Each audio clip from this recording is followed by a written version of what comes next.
ನೋಡಿ, ಆ ಸದ್ಗುರು ಅಪಾರ್ಟ್ಮೆಂಟ್ ಇದೆಯಲ್ಲ, ಅದೊಂದು ಐಷಾರಾಮಿ ಅಪಾರ್ಟ್ಮೆಂಟ್. ಅದು ಸಾಮಾನ್ಯ ಸಂಗತಿ ಅಲ್ಲ. ನಿಮ್ಗೆ ಆಶ್ಚರ್ಯ ಆಗ್ಬೋದು, ಅದರ ಬೆಲೆ ಸರಿಸುಮಾರು 33 ಕೋಟಿ ರೂಪಾಯಿ. ಲೆಕ್ಕ ಹಾಕೊಳ್ಳಿ, ನೀವು ಬೆಂಗಳೂರಲ್ಲೇ ಯಾವುದಾದ್ರೂ ಒಂದು ಅಪಾರ್ಟ್ಮೆಂಟಿಗೆ ಹೋಗಬೇಕು ಅಂತಂದರೆ ಒಳಗಡೆ ಇದ್ದಂಥವ್ರು ನಿಮ್ಗೊಂದು QR ಕೋಡ್ ಕಳಿಸ್ತಾರೆ. ನೀವು ಯಾವುದಾದ್ರೂ ಐಷಾರಾಮಿ ಬಿಲ್ಡಿಂಗ್ ಒಳಗಡೆ ಹೋಗಬೇಕು ಅಂತಂದರೆ ಸಾಮಾನ್ಯ ಸಂಗತಿ ಅಲ್ಲ. ಇನ್ನು ಹಿಂದೆ ಬಾಂದ್ರಾ ಗ್ಯಾಲಕ್ಸಿ ಅಪಾರ್ಟ್ಮೆಂಟ್ ಮೇಲೆ ಆದಂಥ ದಾಳಿ,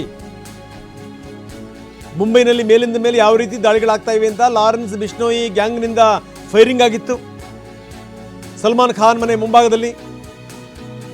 ಜೊತೆಗೆ ಸಲ್ಮಾನ್ ಖಾನ್ಗೆ ಬೆದರಿಕೆ ಕರೆಗಳು ಬಂದಿದ್ವು. ಇದನ್ನೆಲ್ಲವೂ ಕೂಡ ನಾವು ನೋಡಿದ್ದೀವಿ. ಅದಕ್ಕೂ ಇದಕ್ಕೂ ನಂಟಿದೆ ಅಂತ ಹೇಳಕ್ಕೆ ಸಾಧ್ಯ ಇಲ್ಲ. ಆದರೆ ಕ್ರೈಮ್ ಎಷ್ಟರ ಮಟ್ಟಿಗೆ ಜಾಸ್ತಿ ಆಗ್ತಾ ಇದೆ ಅನ್ನೋದಕ್ಕೊಂದು ಎಕ್ಸಾಂಪಲ್ ಇದು. ಪ್ರತಿಷ್ಠಿತ ಬಡಾವಣೆಗಳಲ್ಲಿ ಈ ರೀತಿ ಯಾರೋ ರಾತ್ರೋರಾತ್ರಿ ನುಗ್ಗೋದು ಅಂತಂದರೆ, ಅಟ್ಯಾಕ್ ಮಾಡೋದು ಅಂತಂದರೆ ಲೆಕ್ಕ ಹಾಕ್ಕೊಳ್ಳಿ ಹೇಗಿರುತ್ತೆ ಅಂತ. ಯಾರಾದರೂ ಬೆಂಬಲ ಇತ್ತ ಅವನಿಗೆ? ಒಳಗಡೆ ಇದ್ದಂಥವ್ರು ಯಾರಾದರೂ ಈತನಿಗೆ ಹೆಲ್ಪ್ ಮಾಡಿದ್ರ? ಅವರ ಸಹಾಯದಿಂದಲೇ ಅವನು ಒಳಗಡೆ ಹೋದ್ನಾ? ಒಬ್ಬನೇ ಹೋದ್ನಾ ಅಥವಾ ಇನ್ಯಾರಾದರೂ ಇದ್ರ ಹೊರಗಡೆಗೆ?